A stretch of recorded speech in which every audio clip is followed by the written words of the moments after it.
Well, hello, everybody, and welcome to another amazing episode of the Unstoppable Leadership Spotlight podcast. I am your host, Jacqueline Strominger, and here on this podcast, we hear from amazing leaders and their game-changing insights. And today we have an awesome guest, Charlie Johnson, and he is the Chief Conscious Officer. He focuses on consciousness training. He is the former president of Pay It Forward Foundation, and he has had a wealth of experience in business. So I cannot wait for you guys to hear all about this and how we can help be better leaders today. So welcome to the show, Charlie. Thank you for having me on. So I am curious, talk to me about what is a chief consciousness officer? Everything on this planet happening right now, this massive shift, all of this chaos, this is happening because of consciousness. Everything is consciousness, everything physical and non-physical. So a lot of times when we start talking about consciousness as this new thing, as we're trying to bring it into business, like conscious capitalism, conscious management, whatever it is, consciousness has been a part of business forever. Right. What's been happening with businesses and individuals is that they've all been given a blank check and they're cashing it for $100. I don't know about you. If I had a blank check, I'd be cashing it for $1 billion. I'd be cashing it for some absorbent amount of money. In business, all we've used is the mind. And I know that's kind of a unique thing to say because that's all we've known. That's all we've focused on. That's all we've ever been told. But the mind is the middleman. The mind is this very fixed, finite tool that is creating the problem that can't be fixed, right? And as Einstein said, the same mind that creates a problem can't solve it. The mind came from consciousness. Every piece of knowledge came from consciousness. This vast resource is consciousness. Allowing business owners, executives, customer service, anyone in the business to know that they have access to that at any level that they please is an absolute shift in the business. Shifting from the mind to consciousness is going to change everything. And it's just the next logical step. It's the next logical hire. Just like when technology took over business and everyone started hiring CTOs. Consciousness is next. So tell me how you came to this. My business background, the nonprofit background, and then the years with my teacher. What he did is he stripped everything away. He had me read everything humanly possible, not to fill my mind full of information and knowledge, but to show me that everything's coming from the same source. Every religion, every politics, spirituality, business, everything that we're thinking, everything that divides and conflicts us, everything that we kill each other over for, everything we argue over, everything that we think we're right and the other side is wrong, it's all coming from the same source. So my question has always been, my time with him and learning what I've learned, how can such intelligent people be at such odds with each other? Mm-hmm. How can two Harvard grad individuals with both a 160 IQ, one of them being a Republican, one being a Democrat, both sides think the other side is wrong and ruining the world? How has no one ever sat down and asked the question, why is that not just the heads to the tails of the coin? Why is no one asking where the coin came from? So understanding that, most people who cross paths with a teacher like mine will leave the world behind, right? They'll go off on a journey. They'll do meditation. Capitalism will be dead to them. Money's for the birds, all of that shit. That wasn't my case. I wanted to bridge that gap. I wanted to bring consciousness back into the business world because consciousness is not spiritual. It's tactical. Every time someone hears that word, they immediately think of meditation, mindfulness. With the chief consciousness officer, people start thinking this is another wellness program. It's not, because for the last 20 years, we have crammed wellness programs down small, medium, and large businesses. HR does it because they needed to. CEOs begrudgingly put it into their budget because they thought it would be better. No one was really doing it for an authentic reason. Mm-hmm. But everyone is doing meditation, mindfulness, yoga, whatever it is. My question is, with all those wellness programs and all that focus and money put into that, how does the world look? How does business look? We have never been so divided. We've never been so conflicted. So we've got to understand why. We've got to understand it's a level of consciousness. We've got to understand that the shift happening right now that's bringing up everything that any human being has ever suppressed including a CEO, including the last 20 or 30 years, the individuals at the top of these businesses who are now thinking different thoughts. They're having stuff come up they don't know how to deal with. They're losing their confidence. They're losing their clarity. They're thinking something that they've never thought before. There's a lot of fear going around, and it's spreading the gap between executives and employees. A chief consciousness officer would be on staff to help everyone understand what's going on this planet, what the shift is, what consciousness is, right? And I continuously say that word. And before you and I started this conversation, the question is, what is consciousness? Right. The simplest metaphor is the wise fish swimming through the ocean. He swims by two young fish and says, "Hey, boys, how's the water?" And the two young fish look at each other and say, "What's water?" That's consciousness. As you're talking to me right now, as your listeners are listening to this and watching this, everyone is swimming in consciousness. Everything physical and non-physical, everything physical that you could think of, all the senses that you can touch, taste, and feel, every thought, everything is consciousness. The most important thing to understand is knowledge is structured in consciousness. Anything you've ever known, learned, will ever learn, read about, watched a video on, learned from your parents, from a teacher, from a mentor, all of that knowledge came from where? From consciousness. Right. It didn't come from the mind, because the mind's just a middleman. Thinking that consciousness comes from the mind is like listening to your car radio and diving into the car radio thinking the band's going to be there. It's just a receiver. That's all this is a middleman. So all we've done for the vast majority of our existence is deal with a middleman. The middleman's kind of dying out right now. We need to get to the source. The source is consciousness. And it's not spiritual. It's not about awakening. It's not about getting to the top of the mountain. It's about someone in second grade being pushed to third or fourth grade. It's about letting customer service, middle manager, a VP, a C-suite executive, anyone in business understand that they have access to it. Not only do they have access to it, their consciousness, every piece of knowledge they've ever wanted to know is that same source. So just bringing that to their attention, that's all that's necessary. The seed's planted. The universe is an incredible gardener. It's going to water it and it's going to grow. Just listening to this conversation, whether they understand consciousness, whether they think I'm crazy and don't believe in it, their awareness has gone from here to here. They can't unhear what you and I are discussing. And that's all that's really all we need on this planet with everything that's happening. You know, you're talking about this in it, and I keep thinking of like so many different instances where people talk about, unconsciousness, consciousness, like, what becomes what first. Like, there are so many things that we just do. We don't even realize we're doing it. And so you're bringing something out into the open to take something to have people be aware, like, what you're consciously aware of that behavior or something that you're doing. Yes. Okay. So that's just a simple shift there. When people talk about conscious, like I'm conscious, I was in a fight and I was knocked unconscious. That's not consciousness.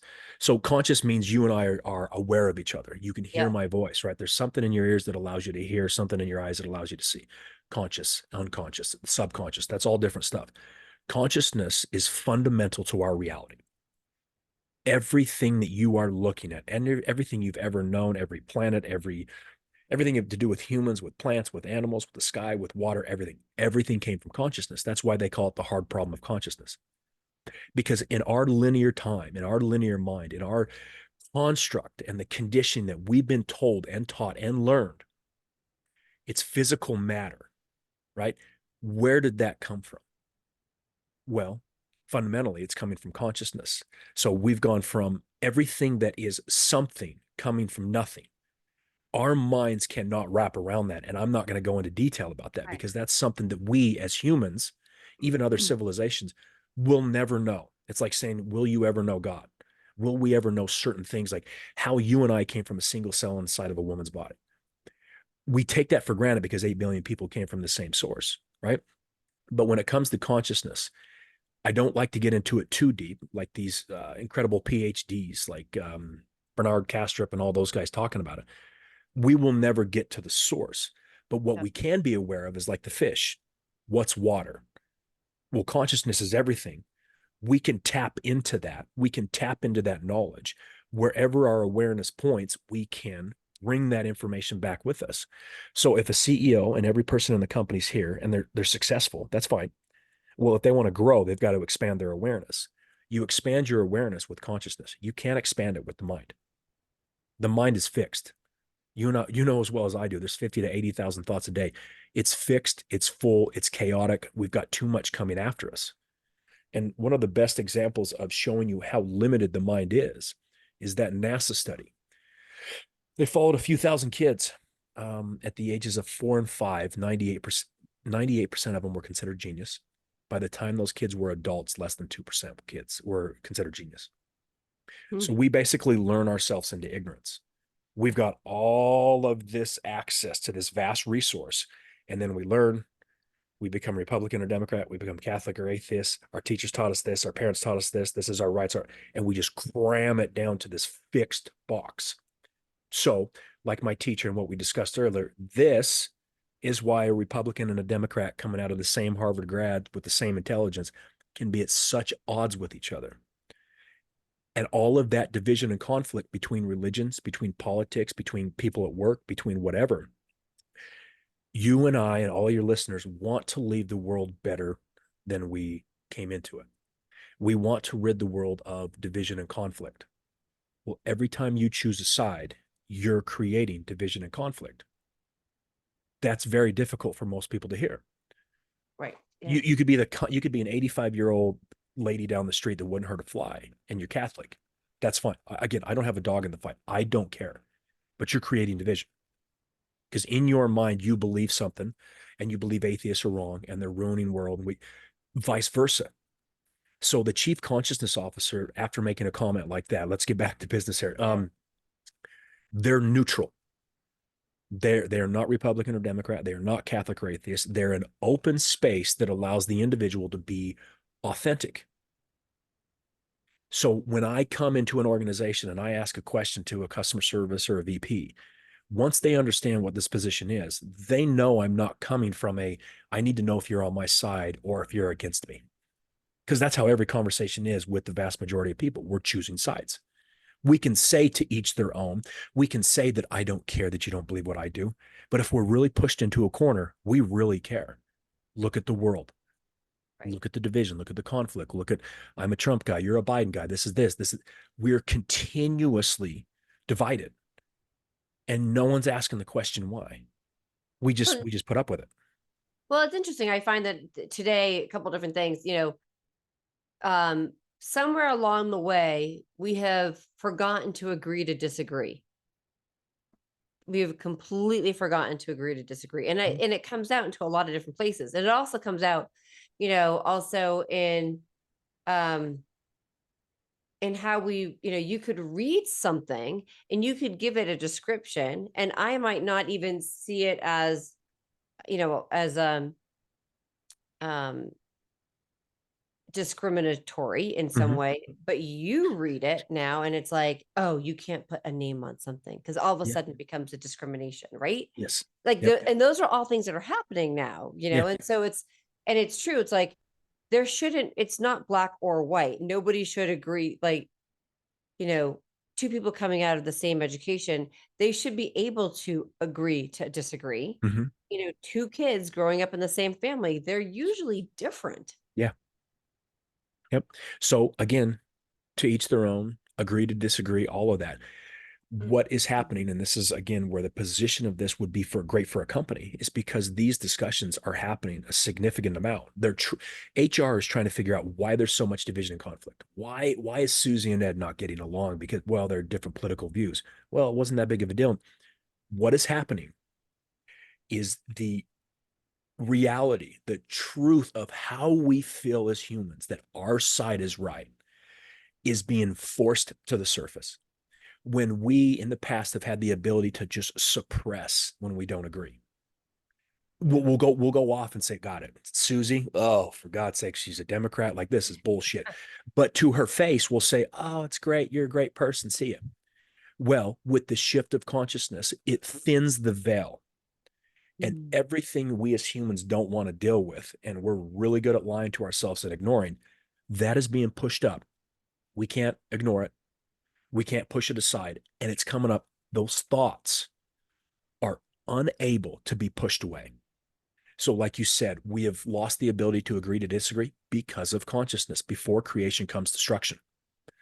Again, this is such a consciousness is everything. Companies are going to want help with that. HR is struggling to deal with burnout, with stress, why everyone's fighting, why there's so much division within the C-suite, within customer service, within teams. You have someone on the team who has a business background and my experience and is neutral. I can't think of a more profound, powerful impact than that individual can have immediately. Absolutely. Just by being in meetings, just by listening, just by being a neutral, like that wall behind me, just being able to absorb the information and giving advice that is not Republican advice or Democratic advice or Catholic advice or atheist advice. Legit neutral. Like it's like tapping into a Google of consciousness. Right. You're Switzerland. There So, you go. so tell me, like, when you're thinking about this position that you've created and being that chief consciousness officer, talk to me about how, like, the difference in leadership within a company when they're bringing this in. What happens? Every everyone in the C-suite now has a secret weapon. The CEO has someone who can expand the awareness for the strategy and for problem solving and solutions moving forward, because it's no longer being alienated to 50%. Because the CEO can be very intelligent when they walk in with their CMO, their CFO, their CRO, and everyone. They know each other very well. They know someone's a Republican or Democrat. They know there's certain things that unconsciously or subconsciously they're walling off. Someone in the room could have the best answer for it, but they may doubt it, right? So when it comes to the C-suite, the CCO would report to the CEO, but they would have no authority over anything else. They would need to be neutral, right? So a chief marketing officer in a meeting with them, my consciousness and my clarity is going to shift their consciousness and their clarity. They're going to expand into new ideas. They're going to be more creative. Even with the CFO, numbers are not my thing, but there's going to be the ability to look at numbers, to look at the P&L, to look at profits for the first quarter, the second quarter, whatever. You're going to raise their clarity. They're going to see things they've never seen before or didn't have the access to. They're going to be able to help sales. They're going to be able to help. They're definitely going to be able to help HR. They're going to be able HR. to help hire higher consciousness individuals. But just the natural ability of a really powerful consciousness because of the neutrality. When you walk into a meeting, when you walk into a room, when you walk into an office, whether it's with customer service or the CEO, you're bringing everyone up. And the best example I have is, do you remember that movie with William H. Macy called The Cooler? I actually do not. I usually know all my movies. Okay, so it was I have to Vegas. watch it now. Vegas hired this guy. Okay. He was like an Eeyore. He was like very low energy. Just the every Right. time a table was really hopping, someone was making a ton of money. They would just bring him in. He'd grab a drink, sit at the table, and the table would crash. Or he'd go to roulette and he'd lean on the table, grab a drink, and that guy would crap out. Everything's energy, right? Even the Right. most Right. scientific or unscientific, religious, spiritual people who don't believe in it, we know it's energy now. Okay. Right. Everyone knows that. So they would bring him in as the cooler. He would cool it down so the Oh people my would, okay. The consciousness officer is the polar opposite of that.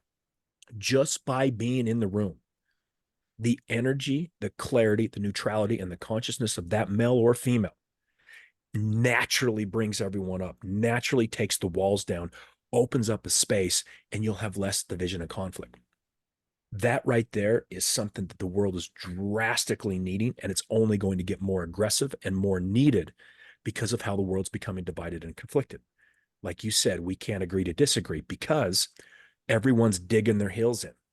My side's better. I'm right. You're wrong, vice versa. Just like when technology took over businesses and we started hiring CTOs, this is the next logical hire, and they're going to need it very quick. Right. It's so interesting because I in my coaching practice we talk a lot about energy and finding what that is, and uh because I always say and repeatedly say this, your vibe attracts your tribe, right? And Mm-hmm. how you operate, and um And it's true. Like you could just as William H. Macy walks into a room and if he's the cooler, that same energy doesn't, whether being at a table in Vegas, but it's also people who can walk into like a networking event, or you have somebody who walks into a meeting and their energy just brings everything down, or you Yes. can have something that brings it all up. Yes. And that is it's interesting that we're talking about this, because I shared this idea about how you consider yourself and how people react. We talk a lot about anabolic versus catabolic energy, anabolic Okay. raising you up, catabolic being something that's more negative, and how you perceive people coming at you. So it's really, you know, I would agree with you. I think that this is something that a lot of companies really need to be able to focus on and think about, because the energy that's coming into a place, it is going to, depending upon how it is, it's either going to attract the right clients and the right people to work there, or it's going to push people away.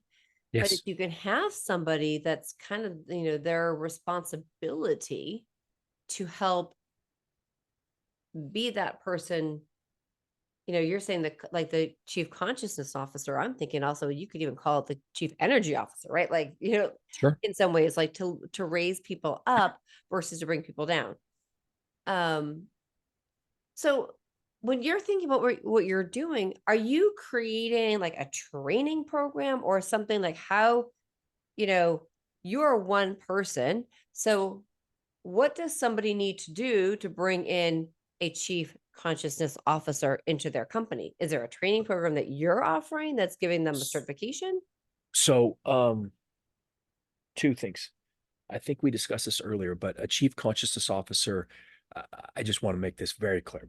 It is not another wellness program, right? Could And we? I'm Yep. not saying, Yeah. I'm not saying, Yep. I know you know that. I just, on all these interviews, I want to make sure, because we always have our own conditioning and bias, Right. thinking, oh, consciousness, it's not another wellness program. I'm We're not not going to talking go, about drinking smoothies. I'm not going to go in and tell everyone to meditate and do yoga and everything else. Everyone else is already doing that, and Right. it's not really working that well. Yeah. So yes, I am one person. What I'm looking to do is I want a decent sized company to see this. And thankfully to you and quite a few others, they're going to see it very soon. And I think there's going to be a hire very soon. I hope I'm looking forward to it to being me. Um, and I want to jump in there no matter what the company is, uh, and show them the profound power of what this is. And then other companies, whether they understand it or not, as well as I do, the competition is going to have that little FOMO, and they're going to say, oh, what's this position? Are we lagging behind? I would like to help other companies find that individual, because what a chief consciousness officer is not is a super spiritual person who is against capitalism and thinks profits for the birds. There's a Right. considerable amount of very high level consciousness, high clarity people who don't have a business background, who are trying to, in a sense, fight the system, bring the system down. Again, that's no different than a Catholic and an atheist. We need a business background, nonprofit background, with someone who has the high level clarity and the high consciousness that can merge those two. Because as humans, we separate everything. We need individuals to bridge the gap. We need to merge it. So I would assume I'm hired on full time probably within the next 4 to 6 weeks with everything that's going on and how quickly things are going. Mhm. And then I want to help organizations find their chief consciousness officer. Do I have a training course? No, I do have consciousness training, which helps a lot of people raise their consciousness and understand what consciousness is, which just expands everything. I don't have a training or a certificate course for that. I know I'm Giving you it a may, business idea? yeah, it may turn into something, but um,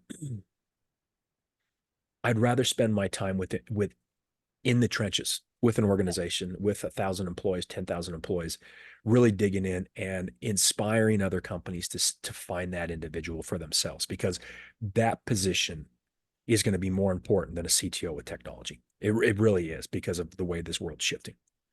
So you share the criteria, let's say, for somebody who wants to become a chief consciousness officer. Maybe they've spent time in, maybe they spent time in HR. Maybe they've spent time at a nonprofit. They've been in business, right? Mm-hmm. Mm-hmm. What are some other criteria that would make somebody a good CCO, as you said, Neutral. neutral. So, I mean, think about that word. right. I know. Do you know anybody that's neutral?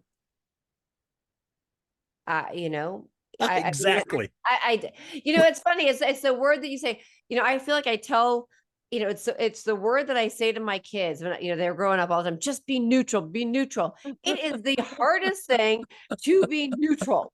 I'm Yes. like, I'm wearing off white. It's not even neutral. I mean, right? Exactly. So So you know, so really right? quickly, what would you what I would be looking for in a male or female at the highest level, and there's very few like this, so we'd have to figure it out, is if they had a significant amount of time, maybe 2 to 5 years, like myself, 10, with a teacher that stripped them clean.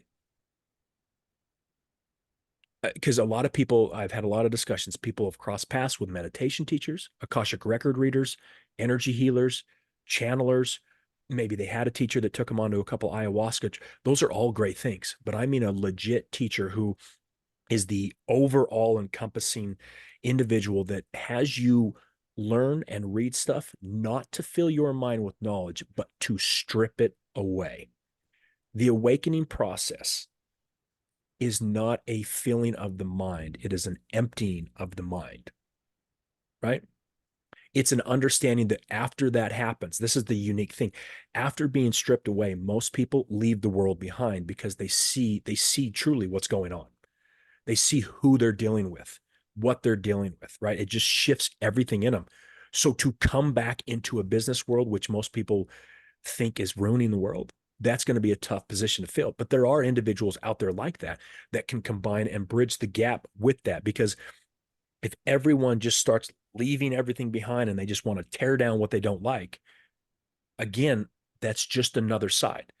The spiritual path has become just another religion. They're just as strict and dogmatic as the religion they left behind and thought was wrong. Right. Right. Someone's got to bring that to the understanding and the awareness and the clarity of 8 billion people. I don't have a dog in the fight. I got to keep saying that. I don't care. I don't care if you're religious or spiritual. I don't care if you're Republican or Democrat. So back to your question, the more neutral, the better, because when you have this vast resource of consciousness, every time you pick a side, you're shrinking it. You're shrinking the power of it.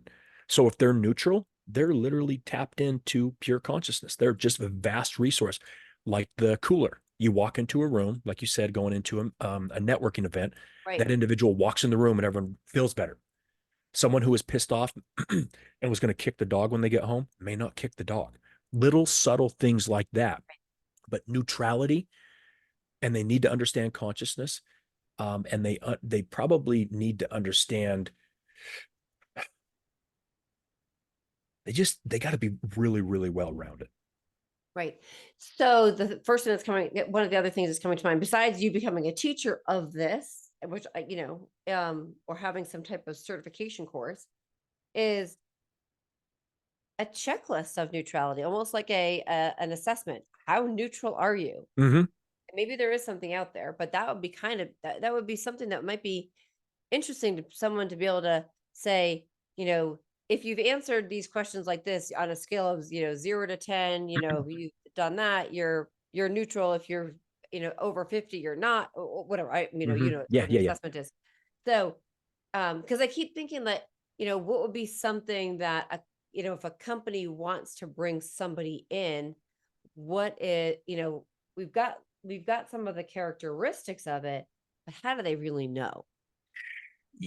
Well, and I think that's where my values coming in. And I think that the last 15 years of my life, which have been a real struggle because of trying to come back into this world, trying to figure out where my place is, knowing that there's certain things the universe would not allow me to do. No different than my first business. I flew 2 million miles and then all of a sudden developed the fear of flying. And then when I finally left the business, I got on a plane a month later. So the universe has pushed me into a corner, sort of say, to Yeah. get to this point where I'm discussing this with you. So to find someone truly neutral, I mean, I like, you Republican or Democrat? What do you think? People are always going to say they're middle of the road. Maybe they're libertarian, well, I'm conservative fiscally and I'm democratic this way. No, legitimately, like, are you neutral? That's going to probably be a unique person to find, but I think we could find a good amount of people, male and female, that could fall in line with that. And maybe that's where my value is going to come in, is for the business, Mhm. helping whatever business hires me, but then consulting in a sense and helping more people find that. And because of my neutrality, I will know almost immediately. Let me mute real quick, Carol. Almost immediately if they're neutral enough to be in this position. Now, what is everyone thinking when they watch this? Man, you're judging. Well, let me tell you something. The wall's white. Am I judging the wall? I'm not judging you. I'm not Right. judging neutrality or not. I can't say this enough. I don't have a dog in the fight. I don't care. That's where my power comes in. That's where the unique combination of skills come from. That's why I left that business behind begrudgingly, because it had all the money and all the security with it. And then I met this weird guy, that my teacher, that I had no spiritual background, no religious background. So the universe had this plan and it's here. I would say that finding this position like this, having individuals like you being okay talking about it on your podcast, shows me the world's ready. Yeah. And that's incredibly valuable for whatever company sees this and says, we want to be the first. And I'm going to take advantage of that. Yeah. And I would love to help other companies find individuals, because they're out there. They're out there. They have my set of skills, and they have not left the world behind. And money's not for the birds, and they don't hate capitalism. They're not trying to tear anything down. They understand there's this natural flow of this shift. And that natural shift is like a 22-year-old turning 23. We don't need a teacher. Just 365 days later, we turn 23 and nothing else changes and everything's okay. That is consciousness. There's a natural shift, and we will be able to help people understand that. Charlie, I could talk to you about this forever because I think it's a really, I think it's such a very key point that companies are facing, that people are facing right now.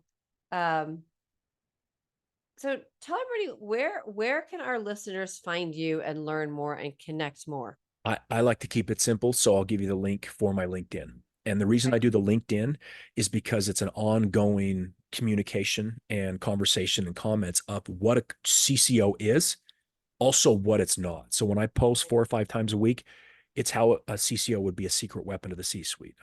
It is not a wellness program. Consciousness is not spiritual. It's an ongoing conversation that they can watch, because I'm assuming companies are watching now saying, this kid's crazy, or this guy's crazy. Consciousness is spiritual. And then they start to really read. They see the comments. They see interviews that I truly am so appreciative of people like you allowing it to be. When they hear the details of it and it's spoken out for 30 minutes and nothing trips me up, no skeptical comments, no questions that are meant to in a sense trip me up, push me. When they hear that so naturally come out of me, they're going to say, holy shit, this is exactly what we need. Right.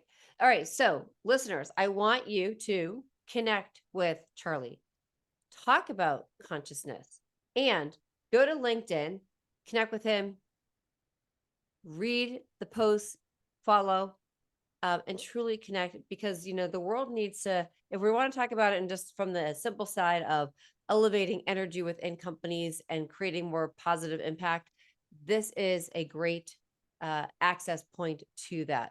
Yes. So I'm hoping that as listeners that you have gotten some great information and insight out of this. I know that I have. So again, connect with Charlie. This is the Unstoppable Leadership Spotlight podcast. I thank you for listening. Please hit subscribe and please share this episode with your friends and colleagues, because the greater we can make more amazing leaders, the better the world will be. And if we can raise the energy level of the world, oh my God, just imagine how awesome it would be. So, again, thank you, Charlie, again, for being a great guest. And thank you, Thank you. listeners, for listening. Thank you.